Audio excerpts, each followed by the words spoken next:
Massoud Ahmed, directeur du département Moyen-Orient et Afrique du Nord au FMI, bonjour. Merci d'être avec nous aujourd'hui pour parler du rapport sur les perspectives économiques de la région. Pendant l'été, les conflits se sont intensifiés dans la région, malheureusement. Quel est leur impact sur le plan économique?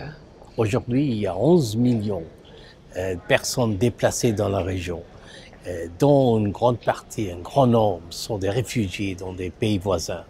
Mais il y a aussi eu un impact économique. Jusqu'à maintenant, les chiffres montrent que l'impact se limite sur des pays directement touchés par des conflits. Mais c'est aussi clair que les pays voisins, la région dans son ensemble est aussi affectée par ces conflits. D'abord par des réfugiés dont je viens de parler, mais aussi l'impact sur le commerce, l'impact sur le tourisme, l'impact aussi sur le climat général d'affaires et la perception des risques qui a un impact sur les investisseurs locaux et étrangers. Donc, c'est un risque très important qui pèse sur les perspectives de la région. Les prix du pétrole ont baissé fortement dans ces dernières semaines. Quel est leur impact et que devraient faire les pays? Il y a des pays exportateurs de pétrole, les pays du Golfe par exemple. Et pour ces pays, effectivement, une chute du prix du pétrole est un développement négatif. Mais c'est important de dire que ces pays du Golfe ont des ressources financières pour maintenir leur programme de dépenses, leur programme d'investissement, malgré une diminution dans le prix du pétrole, si cette diminution reste limitée à court terme. Pour d'autres pays dans la région, exportateurs de pétrole, les pays comme l'Algérie, les pays comme l'Irak, l'Iran, l'impact va se voir même à court terme. Nous avons aussi recommandé à tous ces pays exportateurs de pétrole, même avant la diminution de ce prix, que peut-être pour certains, leur niveau de dépenses était trop élevé pour maintenir des ressources pétrolières pour les générations futures.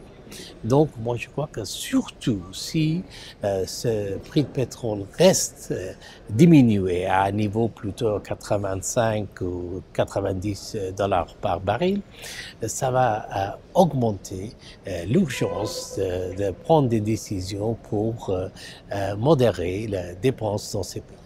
Les pays importateurs du pétrole, est-ce qu'ils ont avancé sur le plan de la stabilité économique? Beaucoup de ces pays traversent une transition politique et aussi une période, disons, où il y a un élément d'instabilité sociale. Malgré ça, c'est important de dire que ces pays ont réussi à maintenir une stabilité macroéconomique pendant ces 4 années et certains ont aussi commencé à mettre en place des réformes qui vont non seulement maintenir la stabilité macroéconomique, mais donner la base pour une croissance plus élevée et plus inclusive. Parce que pour eux, ce qui est très important, c'est d'augmenter le taux de croissance et aussi d'essayer de réduire le chômage qui est surtout très élevé pour des jeunes et pour des femmes dans la région. En fait, pour les FMI, la croissance et l'emploi restent des priorités pour la région. Qu'est-ce que les pays devraient faire pour renforcer cet aspect? Pour ces pays, première chose, c'est de continuer de renforcer leur équilibre macroéconomique. Ils ont déjà commencé à diminuer les subventions énergétiques généralisées qui étaient une partie importante dans leurs dépenses il y a 3 ans. Aujourd'hui, la plupart de ces pays, le Maroc, la Tunisie, la Jordanie, l'Égypte, le Yémen, ont tous réduit leurs subventions généralisées et les remplacer par des subventions plus ciblées vers les populations qui en ont vraiment besoin. Et ça non seulement réduire le déficit budgétaire, mais aussi ça libère un élément des ressources qui peuvent être utilisées pour des investissements qui vont donner de la croissance. Ça, c'est la première chose. Deuxième chose, c'est améliorer le climat d'affaires. Et le climat d'affaires est très important pour ces pays parce que la croissance et les emplois vont venir du secteur privé dans l'avenir.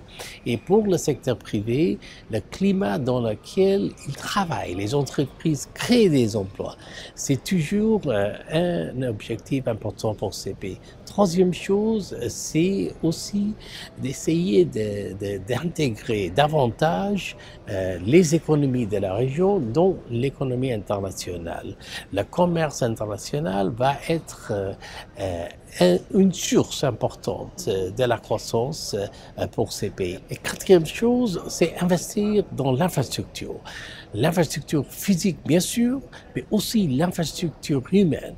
Et là, si on regardait la formation, le système d'éducation dans ces pays, ce système prépare des jeunes bien pour les emplois dans le secteur public, qui est l'emploi du passé, pas suffisamment pour les demandes du secteur privé, qui va être l'avenir de l'emploi dans ces pays. Massoud Ahmed, merci beaucoup. C'est un plaisir.